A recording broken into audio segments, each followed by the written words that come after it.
Good afternoon, ladies and gentlemen, and welcome to today's webinar, which is entitled Your China Sourcing Program.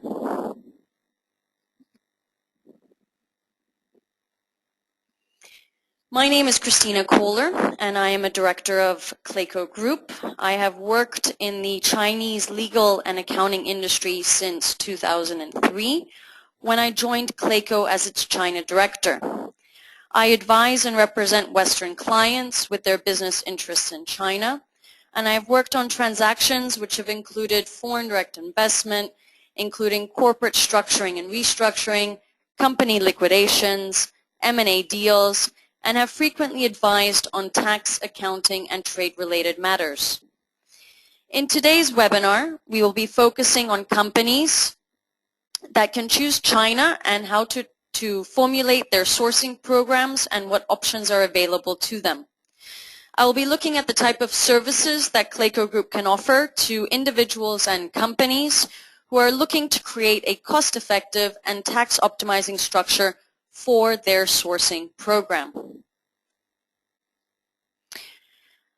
There are three main solutions when you are exporting from China. The first is sourcing with no representation. Many companies feel that in today's local economy, it is vital for their business to be present in the rapidly growing Chinese market. Not every company, however, has the resources to immediately set up their own entity or to send expatriate staff to China. At the same time, they may not feel complete loyalty from the local suppliers, trading agents, and logistics providers. A foreign company has the option of establishing a network of logistics providers all around China to assist in the export of goods, as suppliers are located in various regions. Sourcing in China without any local warehousing facility is naturally the first step for many. But if any company wishes to expand and to use the full potential of the Chinese market, a local presence may be unavoidable, as consolidated shipments may be required to customers globally. The second option is looking for an appropriate agent. And the greatest challenge for foreign buyers is to find dedicated, reliable, professional, and credit-worthy agents. A long-term, focused, and consistent strategy is needed to access and profit in the market. An agent could be a manufacturer who is in a similar field as the foreign company, or an import-export agent that is well established in the field and has connections and an extensive network of suppliers. Agents both buy and sell the products, or they can act as commission agents receiving a sales commission. A first step towards a buying representation in China would be to identify an agent who will search for reliable suppliers on the Chinese market. However, this is not always a recommended method, as the agents can be in conflict due to sister companies which produce similar products. So it is advisable to do a proper due diligence when you are starting a business relationship with an agent.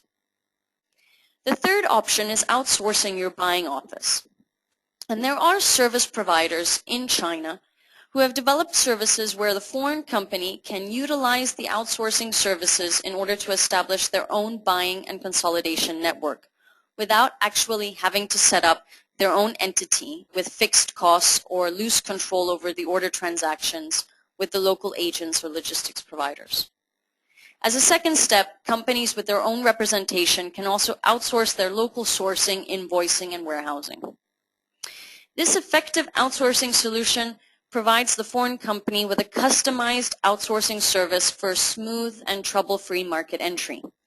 The foreign company may continue to utilize the service providers for as long as they wish, whether the contract is open-ended, for 1 year, for 2 years, for 10 years. Usually after a few years, clients would have gained significant experience and access to the market and would eventually be ready to set up their own entities. At this point, it will also be possible for the foreign company to then take over the employees which so far have been working for them in China within the service provider structure.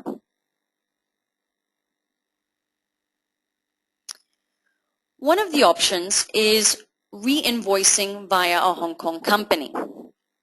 And this is the ultimate solution that many foreign companies utilize when they are sourcing in China. Now, one of the first questions is, why set up in Hong Kong? Hong Kong is one of the most key locations for trade, finance, and acting as regional headquarters in Asia. It's one of the freest economies as well. It's built up on free enterprise, free trade, and a free market which is open to all. There are no trade barriers, no quotas, and no foreign exchange controls. It has a low tax environment, it's politically stable and secure, and it has a free flow of information and communications. Establishing a Hong Kong company for purchasing activities with China and the rest of the world has many advantages. Having your own international import program allows you far greater flexibility in how you sell and to whom you sell. You have the choice of whether to sell ex-warehouse or on an FOB Asian port basis. You have the choice of selling some product lines from your warehouse and others on an FOB basis. You have the choice of selling to some of your customers from your head office and others from the Hong Kong company. When buying from the Chinese and/or Asian market, the company can enjoy significant tax and operational benefits with or without having a mainland Chinese entity. The foreign company can use Hong Kong as its re-invoicing center for purchases from China and other Asian countries and accumulate the profits at favorable tax rates. As you can see here, how the International Import Program works is that your new Hong Kong company would place orders with the suppliers in China and Asia, and the customers and/or the parent company places orders with the new Hong Kong company. Eventually, profit builds up in Hong Kong as margins are kept there, and these can then be tax-free. In Hong Kong, there are three types of taxes. There's profits tax, salaries tax, and property tax. The profits tax rate is 16.5%, but if your company has done offshore business, then eventually you can apply for offshore income with Hong Kong Inland Revenue Department, which if successful would mean that a 0% tax rate on profits would apply. An offshore income claim is not automatic. This is misunderstood by quite a lot of the foreign companies overseas, and it is an application which needs to be applied for on an annual basis. There's no single determining factor for the Hong Kong company's success of its offshore claim, but I want to list a couple of points that could be of advantage. The Hong Kong company should have no real office in Hong Kong and only use a service provider's registered office address. It has an overseas office in which the company's decision makers and staff are working. It has no staff in Hong Kong. Its staff and directors rarely come to Hong Kong. The rule of thumb by Klako Group standards is that the director should come only 2-3 weeks per annum. All negotiations and contracts are concluded with suppliers and customers outside of Hong Kong. There are no Hong Kong suppliers and no Hong Kong customers. The shipments are not transshipped via Hong Kong, and it does not carry any physical inspection of goods in Hong Kong. Now, the Inland Revenue Department will select some transactions and request all the documents relating to these transactions for submission to ensure that the company's operations are actually considered offshore.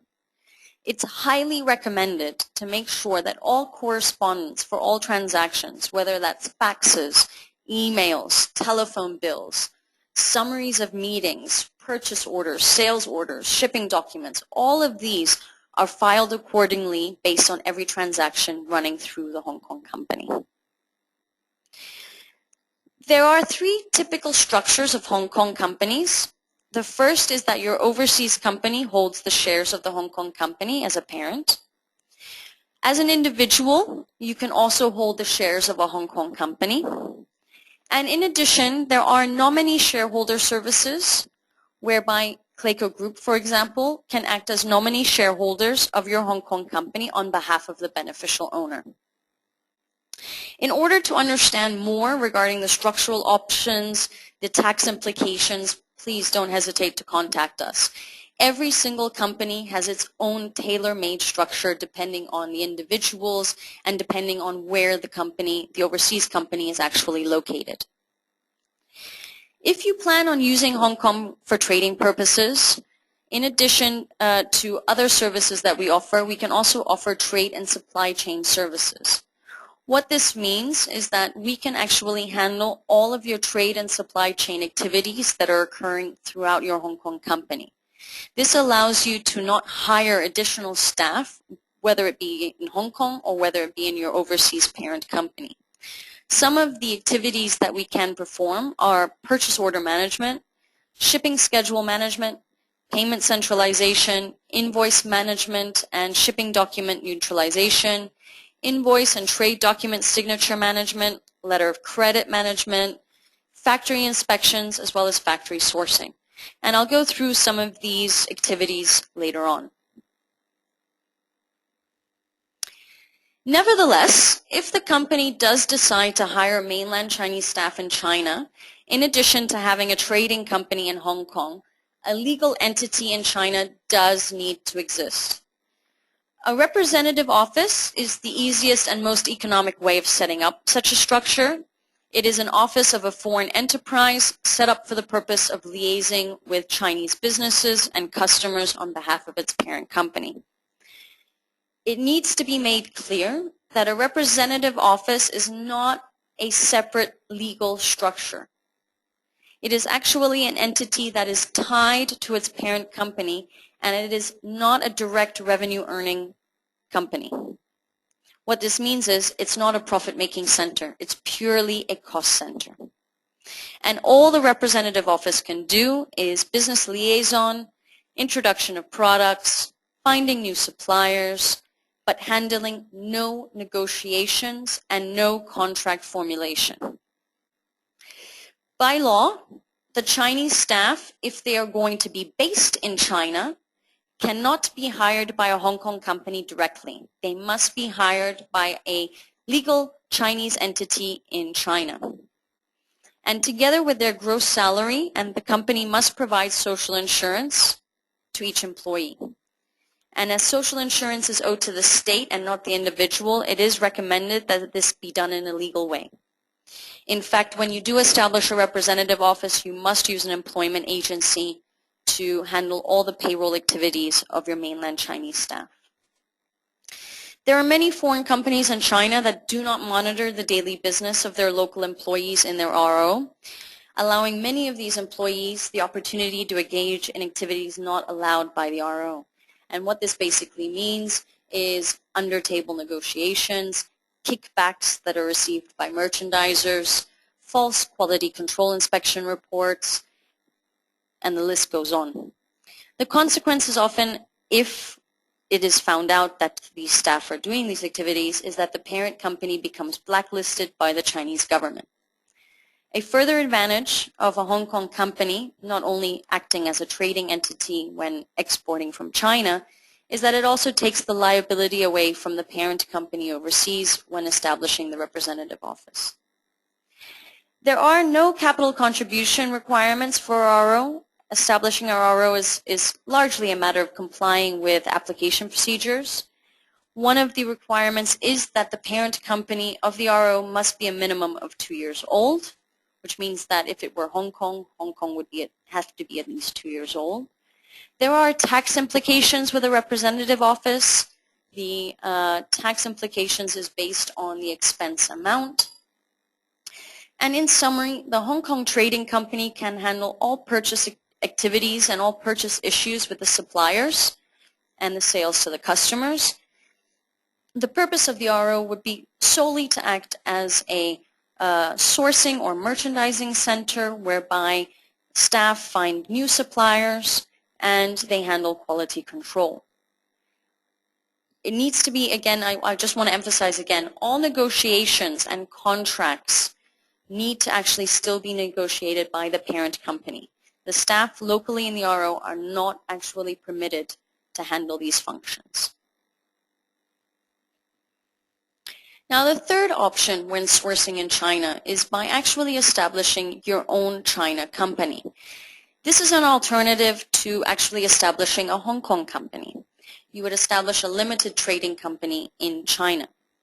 What this means is that the company, if it wishes to act as the exporting agent from China, because most of its suppliers may not have import-export rights or the export licenses, as well as if this China company wants to have its own independent warehousing facilities, then a limited company will be required.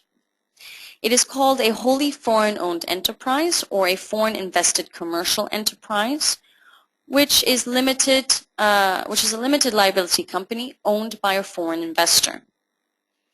These type of companies, when handling trading business, can do everything from wholesale export to e-commerce to retail, etc. The business scope has to be clearly defined. How it works is that your China company would be buying from your suppliers in RMB. There would be VAT that is added onto those invoices. And your China company would then sell to your existing company overseas or directly to your overseas customers in foreign currency. The payment terms need to be clarified, and the goods would be shipped via your new Hong Kong company. It is very important right from the beginning to make an analysis of tax occurrences in China. If you do make a profit, there will be a 25% profits tax. If you compare it to a Hong Kong company where you can claim tax exemption on offshore income, that is quite a hefty comparison right there. There are other issues you need to think about in terms of corporate structuring, both for China and then for Hong Kong as well. The reason why many of our clients establish China trading companies is actually more on the sales side versus the export side. The majority of our clients, when they export from China, will utilize a Hong Kong company. This is the typical structure that many of our clients actually use when they are sourcing in China. They will have a Hong Kong trading company that will do all of the transactions that are associated with the export. And rather than having a representative office in China, they will have a limited company. This is our general recommendation for the main reason that a business model can be set up that is more tax efficient. Hong Kong would handle the trade transactions. It would be able to declare offshore income and apply for the 0% profits tax rate. In China, the limited company would act in a similar fashion to a representative office, the difference being that it will actually be able to handle negotiations and contract formulation with suppliers. How the business model works is as follows. A limited company is required to declare a registered capital, and this registered capital needs to be injected into the limited company. If you are handling export business, you can decide what the registered capital amount is. The registered capital is used to pay off all initial startup costs and expenses. The advantage of this is that the registered capital has no tax liabilities. So it's actually money that is being transferred from the shareholder to pay for all initial startup costs, and it is tax-free. The obvious disadvantage is that this registered capital is also the liability of the entity, and hence you don't want it to be too high. Our recommendation is that the company should evaluate or make a budget of how much expenses are required within the first year of operation. And the registered capital should be equivalent to this 1 year's worth of budget. In this regard, you can already calculate that in year 1, there will be 0 tax implication because all the transactions would be occurring in Hong Kong and the registered capital has no tax implications. When you compare this to a representative office, where from day 1, your expenses are immediately taxed at a rate of 12 to 15%, this is already a considerable tax saving just in year 1 alone. After year 1, or once the registered capital is used up, the China company needs to start invoicing the shareholder for its operational cost. So the China company, your limited company in China, will issue a service invoice to, for example, the Hong Kong company. And this invoice will have the operational cost inside it. Usually these invoices are issued monthly so that the monthly operational cost is inside the invoice. Each service invoice in China is subjected to business tax and surtaxes, which when you accumulate the tax amount is around 6% on the invoice amount. So again, starting from year 2 or starting from when the registered capital is used up, there will be a service invoice where the operational cost will be subjected to around 6% tax. If you compare this to a representative office, you would be paying 12 to 15% tax on the same amount. Now, obviously, this can continue on for maybe year 2, year 3, year 4.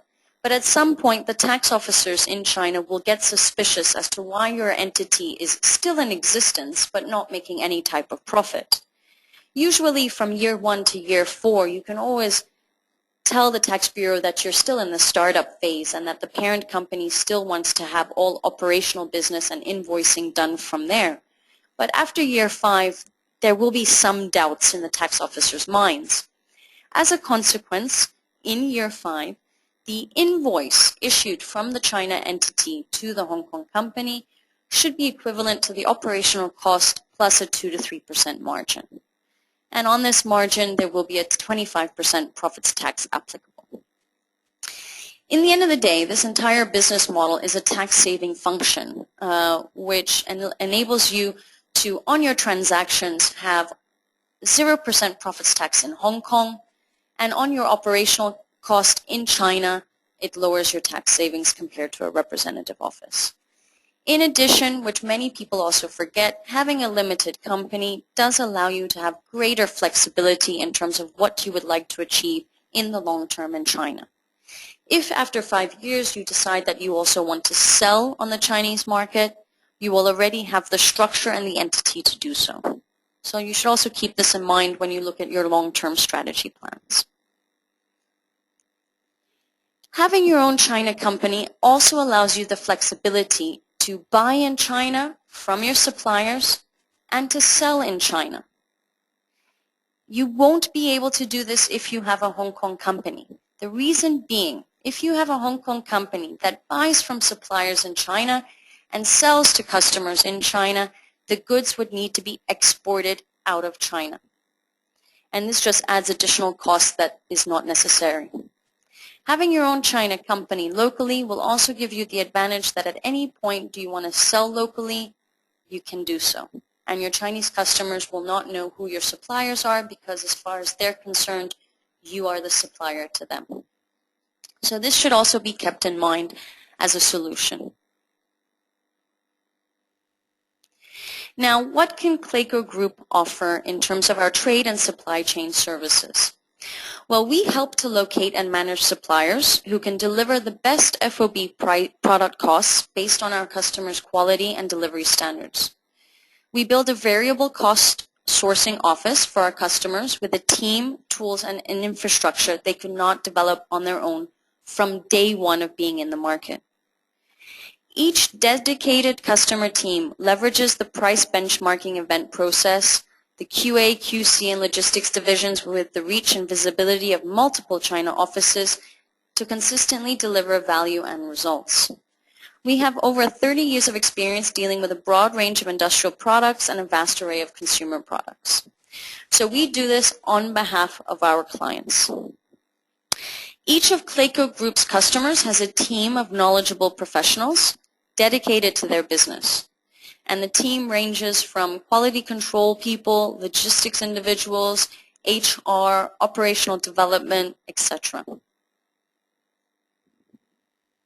The account teams are in regular contact with the head office and with your divisions in marketing, product development, sourcing, and quality, and generally the daily contact. In terms of sourcing, we can also assist in finding new suppliers at competitive prices compared to benchmarking that we've also done on behalf of the client. In terms of order processing, the account teams arrange accurate order placement and continue to follow up with suppliers on the order progress in accordance with client requirements to avoid delays in shipment and settlement. Order and expected shipment date monitoring reports are regularly sent to customers to keep them aware of any delays or problems.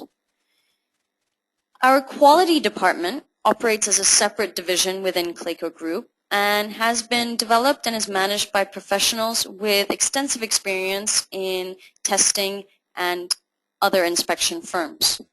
Our quality engineers work closely with our account teams and our customers to ensure that suppliers have clear specifications and instructions. What we can offer is we can continuously inspect and monitor production, regularly perform factory and social compliance audits, as well as pre-production, during production, and final random inspections as is necessary by the customer. In terms of logistics, the logistics coordination, our staff work with many of the world's leading shipping lines, forwarders, and logistics providers. And with our extensive experience, we can help customers prevent potential issues relating to retailer direct import requirements, local consolidation, document flow, expedited shipments, etc. And in terms of export, customs clearance, and invoicing services, for overseas importers who have the requirements to buy from Chinese manufacturers but who do not have an export license, Klako can actually lend one of its entities in China and or Hong Kong to facilitate these functions and handle the export process.